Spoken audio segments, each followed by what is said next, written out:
Olha aí, pessoal, o governo Lula segue firme em seu intento de fazer ser aprovado o tal do pacote fiscal, aquele mesmo pacote fiscal que quebrou a economia do Brasil em apenas, sei lá, 3, 4 dias depois de ser anunciado, uma tragédia completa, coisa típica de governo Lula mesmo, e foram destravados aqui 7,1 bilhões de reais em emendas, né? E não creio que isso aqui é bondade do governo, não.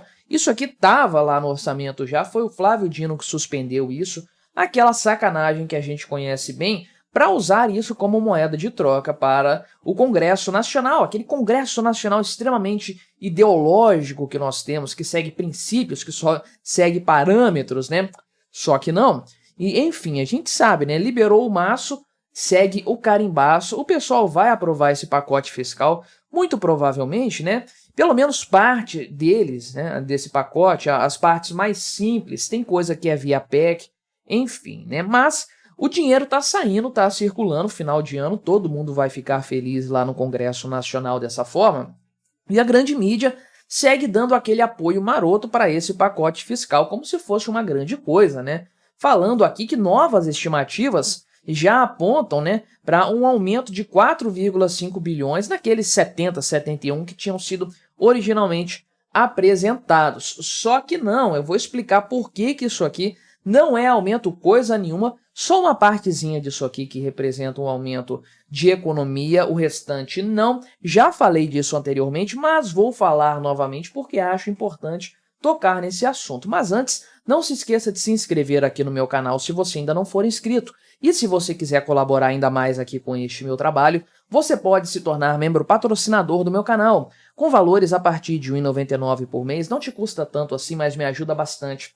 Pode ter certeza disso, né? Então, o que está acontecendo aqui em matéria de emendas, né? Entre os dias 11 de dezembro, que foi na quarta-feira, e o dia 13 de dezembro, dia de Santa Luzia, né, sexta-feira, o governo liberou 7,1 bilhões de reais, porque teve uma manobra ali junto da AGU, né, a pedalada jurídica aqui, contornando a decisão do STF. O Flávio Dino liberou peronomútil, isso aí colocou uma série de condições que deixaram os parlamentares irritados. O Congresso Nacional ficou com uma temperatura ruim em relação ao governo Lula, com uma tendência clara a não aprovar nada do pacote fiscal. O próprio Arthur Lira tinha dito anteriormente que o governo não tinha sequer a quantidade de votos necessários para pedir a urgência da aprovação, da votação do projeto, que dirá para aprovar coisas como o PEC, que precisa de maioria qualificada no Congresso Nacional.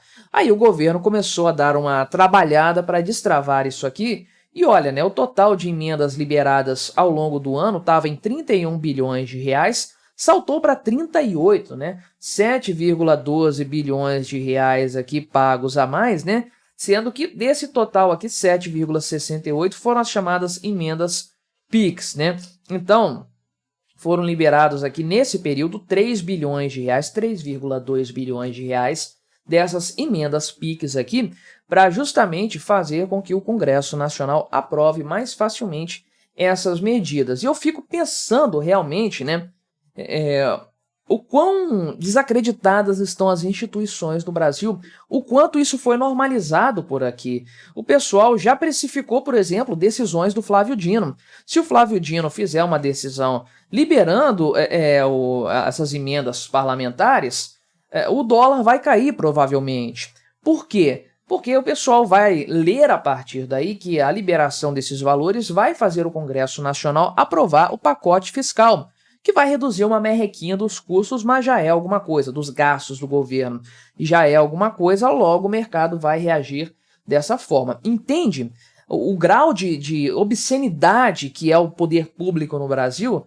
De sorte que a decisão de um ministro do STF é precificada pelo mercado como sendo algo que futuramente vai se tornar uma decisão parlamentar. É uma coisa que para mim não tenho nem palavras para descrever isso, mas já foi normalizado no Brasil de forma natural, de forma geral, a gente tem visto isso aí, né? Então, o que vai acontecer, né? Não sei se vai ter mais emendas sendo liberadas aqui, se tem mais valor a ser liberado, não tenho certeza, né? Então, tem a questão aqui, né, uma manobra para contornar aquela medida do Flávio Dino, liberando os valores aqui. Mas, sem dúvidas, né, com ou sem totalidade dos valores, isso aqui muda o humor do Congresso Nacional e aquele negócio de oposição, direita. Caramba, a gente pode ver isso em alguns temas. Em temas econômicos, não é bem assim que a coisa funciona. Temas morais, alguma coisa pode até acontecer, né? Matéria ali de casamento homossexual, ou então liberação de drogas, ou mesmo a questão de ideologia de gênero. Você pode ter até uma oposição à ideologia do governo Lula. Agora, em matéria econômica, o que mais tem no Congresso é socialista de direita. É simples assim a questão. E tudo bem que esse pacote fiscal, eu já falei, não compromete em nada o Congresso Nacional, não piora em nada a nossa vida. Essa é a verdade, né? É mais para agradar um pouquinho o mercado do que qualquer outra coisa, e resolver problema não vai também. É mais ou menos assim, um meio termo. Não piora nada para ninguém no Congresso, quem votar a favor disso aqui não é traidor também, não é assim que a coisa funciona. Os cortes ali, beleza, o negócio do PIS, aí pode ser cobrado dos parlamentares, mas a verdade é que esse corte do PIS é tão escalonado no tempo que, caramba, não faz nem tanta diferença prática assim. Essa é a verdade. É uma sacanagem cortar um benefício do trabalhador? É sim. Agora, tratar isso como sendo o pior dos mundos também não é, e não dá para esperar nada diferente disso dos políticos, né? Mas a grande mídia está falando aqui que o pacote está melhorando a cada dia que passa, né? Porque, olha só, as reestimativas, né? São reestimativas feitas aí, cálculos feitos, aquela matemática do governo que a gente conhece bem, né? O Dário Durigan, secretário executivo da Fazenda aqui, é mestre em fazer isso, né? O que foi colocado, né? Aquele total 72 bilhões praticamente de economia entre 2025 e 2026 provavelmente vai aumentar em 4,5 bilhões de reais. Em 2 anos, tá? Que não significa absolutamente nada. A dívida pública brasileira cresce 1 trilhão de reais a cada 12 meses. O aumento da taxa Selic em 1 ponto percentual vai consumir nesses 2 anos mais do que esses agora aqui, 77 bilhões quase de reais de economia. Não mudou absolutamente nada no frigir dos ovos, né? Mas de onde que é essa economia extra que o pessoal do Ministério da Fazenda está pontuando aqui, né?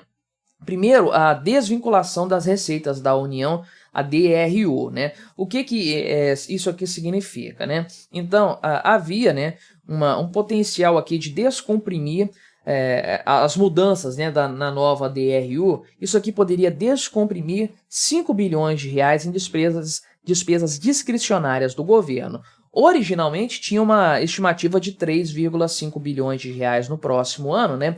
Então isso aqui eleva em 1,4 bilhões de reais. Isso aqui é interessante porque, né, libera mais valores para o governo. Na medida em que o orçamento obrigatório vai aumentando, né, as despesas discricionárias, que são aquelas que o governo pode escolher o que fazer, elas vão sendo comprimidas, vai deixando menos massa de manobra para o orçamento próprio do governo, né, próprio do governo em questão, que não é obrigatório, não é vinculado.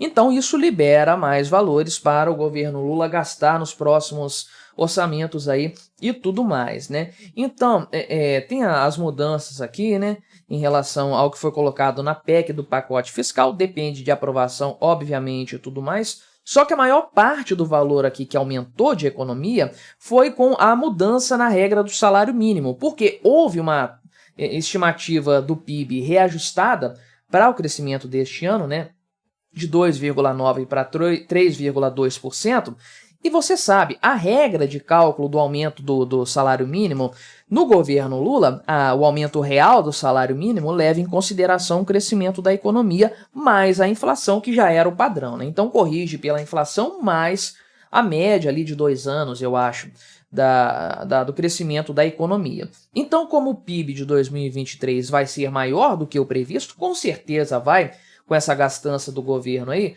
o salário mínimo seria maior.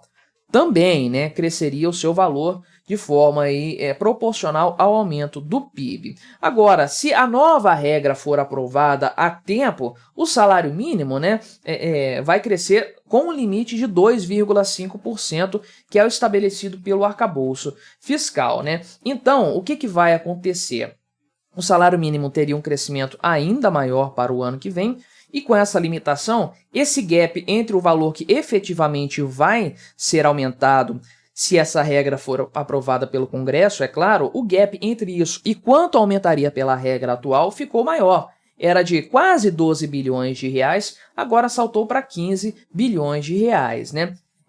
Isso aqui em 2 anos, 2025 e 2026. Mas é um ponto que eu já falei aqui no canal.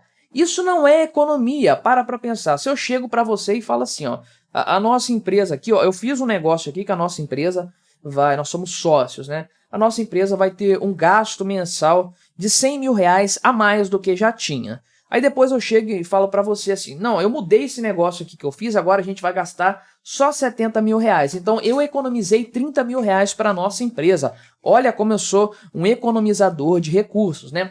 Não é assim que a coisa funciona. Eu aumentei os gastos em 70 mil reais. É simples de entender. Não teríamos esse gasto se eu não tivesse feito esse aumento. A mesma coisa é o governo Lula. Ele está considerando aqui o aumento que ele próprio impôs, né? Não estava isso antes no governo Temer, no governo Bolsonaro, estava só o reajuste pela inflação. O governo Lula que trouxe novamente esse negócio de ajuste real do salário mínimo, elevando os gastos públicos de uma forma descontrolada. Aí agora vai colocar outra regra com um aumento real, só que um aumento real menor, e está falando que está economizando. Não está economizando, o governo que impôs esse gasto inicialmente. Olha a lógica desse pessoal, então não tem gasto, aqui não tem corte de gastos, economia nenhuma nessa história, é só matemática do governo Lula e tá aí, liberando uma grana boa. O Congresso Nacional deve aprovar isso aqui sim, a não ser que algum atrito mais grave aconteça, mas também não é nenhum grande problema no final das contas, nem para o Congresso, nem para o Brasil. Os problemas maiores estão acontecendo aí à revelia do Congresso, de quem mais que se possa imaginar. O governo Lula em si é o nosso grande problema. Mas me diga aí o que você achou da minha análise. Colabore com o nosso debate. Se inscreva no meu canal se você ainda não for inscrito e até a próxima.